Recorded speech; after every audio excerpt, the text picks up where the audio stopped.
একটা ছোট গ্রামে থাকতো রিমা। সংসার খুবই সাধারণ। বাবা একজন দিনমজুর, মা গৃহিণী। ছোটবেলা থেকেই রিমা বুঝে গিয়েছিল জীবনে কিছু করতে গেলে নিজের চেষ্টাই একমাত্র ভরসা। রিমার একটা স্বপ্ন ছিল নিজের একটা ছোট ব্যবসা করবে, কিন্তু টাকা নেই, অভিজ্ঞতা নেই, কেউ পাশে দাঁড়ানোর মানুষও নেই। তবুও সে থামেনি। একদিন সে ঠিক করলো ঘরে বসেই কিছু করবে।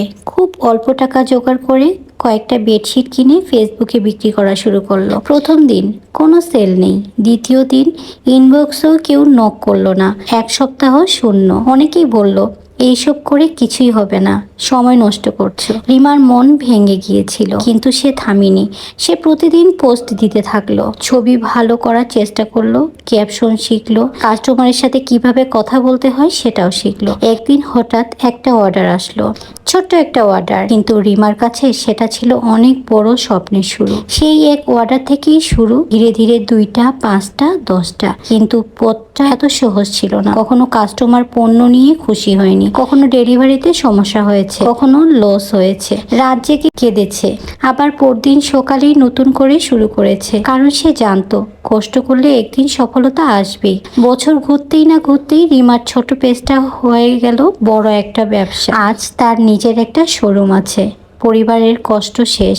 আর যারা এক সময় তাকে নিয়ে হাসতো তারাই এখন বলে তুই পারছিস কিভাবে। রিমা শুধু হাসে, কারণ সে জানে এই সফলতার পেছনে আছে হাজারটা না পাওয়া, হাজারটা কষ্ট আর অগণিত ধৈর্য। এই গল্প থেকে আমরা এটাই শিখলাম যে সফলতা একদিনে আসে না। কষ্ট, ব্যর্থতা আর ধৈর্য, এই তিনটাই সফলতার চাবি। মানুষ থেমে যায় বলেই হারায়, লেগে থাকলে একদিন ঠিকই যেতে। আপনি যদি আজ কষ্ট করেন, একদিন সেই কষ্টই আপনার সফলতার গল্প হয়ে দাঁড়াবে। হ্যালো এভরিওয়ান, আসসালামু আলাইকুম। Beauty's lifestyle by Farzana YouTube channel থেকে আপনাদেরকে স্বাগতম। আবারও নতুন একটি ব্লগ নিয়ে আপনাদের মাঝে হাজির হলাম। আশা করি সম্পূর্ণ ভিডিওটার সাথেই থাকবেন। এই বিজনেসটা ছিল আমার অনেক আগের, যদিও আমি বিজনেসটা রানিং করিনি, কিছু সমস্যা ছিল তাই। তো আবারও নতুন করে আমি বিজনেসটা স্টার্ট করলাম। আশা করি আপনারা সকলেই পাশে থাকবেন। আমি গল্প বলার সাথে সাথে যে ভিডিওটা আপনাদের সামনে এসেছে, সেই ভিডিওতে আমি আমার বিজনেসের প্রোডাক্টগুলো দেখিয়ে দিয়েছিলাম। তো এই যে এখনও দেখতে পাচ্ছেন, আসলে আমার বিজনেসে কিছু প্রোডাক্ট নিয়ে আমি কাজ শুরু করলাম। এখন আপনারা যদি পাশে থেকে আমার সাপোর্ট করেন তাহলে আমি সামনে এগিয়ে যেতে পারবো ইনশাআল্লাহ। তো আপনাদের কাছে প্রোডাক্টগুলো কেমন লেগেছে? আমি প্রথম কয়েকটা বেডশিট নিয়ে শুরু করেছি। আমার সামনে টার্গেট আছে আরও নতুন কিছু প্রোডাক্ট অ্যাড করার, বাকিটা আল্লাহ ভরসা। তো এই যে প্রোডাক্টগুলো দেখছেন, বেডশিটগুলো বিভিন্ন কালেকশনের আছে। আমি 3 ধরনের কালেকশন নিয়ে এসেছি। তো আপনাদের কাছে কেমন লেগেছে অবশ্যই কমেন্টে জানাবেন। দেখুন কত সুন্দর, মনে হচ্ছে নকশি কাঁথার মতো, তাই না? আপনারা ভালো মতো দেখে শুনে বুঝে যে কোনো প্রোডাক্ট আসলে আমরা ব্যবহার করব, আমাদেরকে দেখে শুনে বুঝে তারপর নিতে হবে। আমরা গতকালকে গিয়েছিলাম, গিয়ে ভালো মতো দেখে আসলে যে প্রোডাক্টগুলো ভালো, আমি সেই কালেকশনগুলোই আপনাদের জন্য নিয়ে এসেছি। সামনে আমার আরও নতুন কিছু আইটেম অ্যাড করার ইচ্ছে আছে, দেখি কি হয়। এই যে বেডশিটগুলো নিয়ে এসেছি আপনারা দেখতে পাচ্ছেন, প্রতিটাই কিন্তু অনেক সুন্দর। কালেকশনগুলো আমার কাছে অনেক ভালো লেগেছে।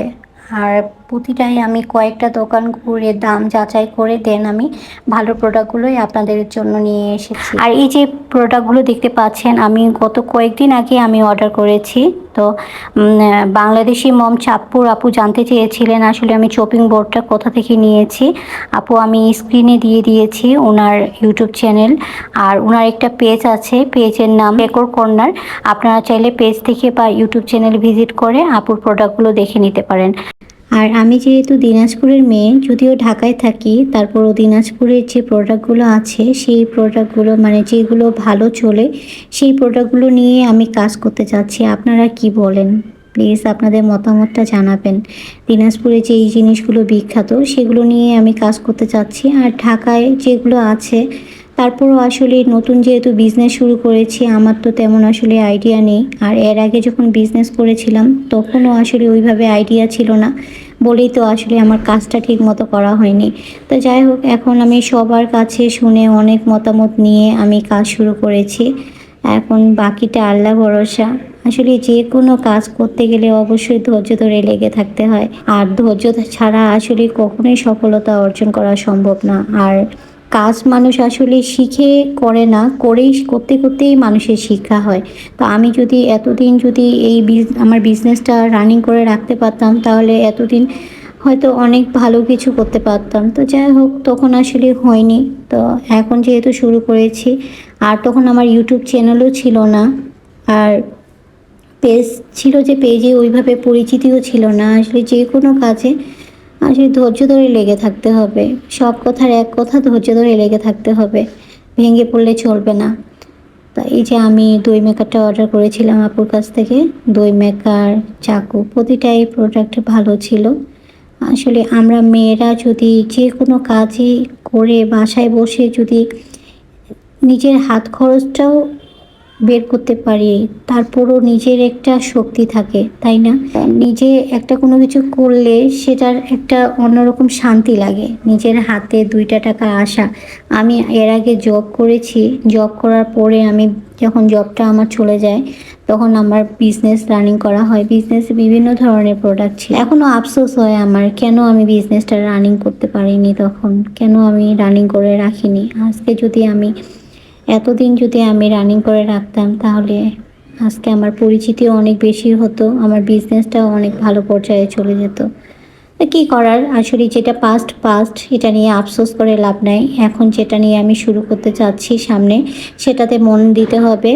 মন খারাপ করলে চলবে না, নিজেকে সান্ত্বনা দিই। আমার বিড়ালটা দেখতে পাচ্ছেন, বিড়ালটা এসে ও দেখতে এসেছে আসলে আমি কী নিয়ে এসেছি। ওদেরও মনে হচ্ছে একটা আনন্দ জাগে, নতুন কিছু নিয়ে আসলে ওরাই আগে এসে ওরাই দেখে। আমার বিড়ালের বেবি হয়েছে, মাশাল্লাহ 5টা বেবি ভালো আছে। আর আপু যে বাংলাদেশি চাঁদপুর আপু আমার চপিং বোর্ডটা পছন্দ করেছিলেন। এই যে আমার চপিং বোর্ডটা, যদিও আমার ইউজ করা হয়নি, আমি ইউজ করার পর আমি রিভিউটা দিতে চেয়েছিলাম। তো যেহেতু আপু জানতে চেয়েছেন, এই জন্যই আমি আপুকে এটা জানিয়ে দিলাম কোন ইউটিউব চ্যানেল থেকে নিয়েছি বা পেজ থেকে। আপু আপনি পেজটা ভিজিট করে দেন আপনি দেখে যদি আপনার কাছে ভালো লাগে, তাহলে আপনি অর্ডার করতে পারেন। যেহেতু আমি এখনও এটা ইউজ করিনি, ওইভাবে ইউজ করলে আমি রিভিউটা দিতে পারতাম। তো চাকুটা আমি ইউজ করেছি, চাকুটা ধারালো ছিল, খুব ভালো ছিল, আমার কাছে ভালো লেগেছে। যারা যারা এতক্ষণ আমার ভিডিওর সাথে আছেন, সবাইকে অসংখ্য ধন্যবাদ। যারা লাইক দিয়েছেন তাদেরকে ধন্যবাদ, যারা লাইক দেননি তাদেরকেও ধন্যবাদ। প্লিজ একটা লাইক দিয়ে দিবেন। আর আমার চ্যানেলে যদি নতুন হয়ে থাকেন, প্লিজ আমার চ্যানেলটা সাবস্ক্রাইব করে দিবেন। আপনাদের একটা লাইক বা আপনারা যদি সাবস্ক্রাইব করেন, আপনাদের কিন্তু তেমন কোনো কিছুই হবে না, কিন্তু আমার ইউটিউব চ্যানেলটা গ্রো করবে, আমার অনেক উপকার হবে। তো এই জন্যই আপনাদেরকে বলা। আজকের মতো ভিডিওটা আমি এখানেই শেষ করছি। কোনো রকম ভুল ত্রুটি হলে অবশ্যই ক্ষমা দৃষ্টিতে দেখবেন। আর ভিডিওটা ভালো লাগলে অবশ্যই পাশে থাকবেন। সবার সুস্থতা কামনা করে আমি বিদায় নিচ্ছি। সবাই ভালো থাকবেন। আসসালামু আলাইকুম।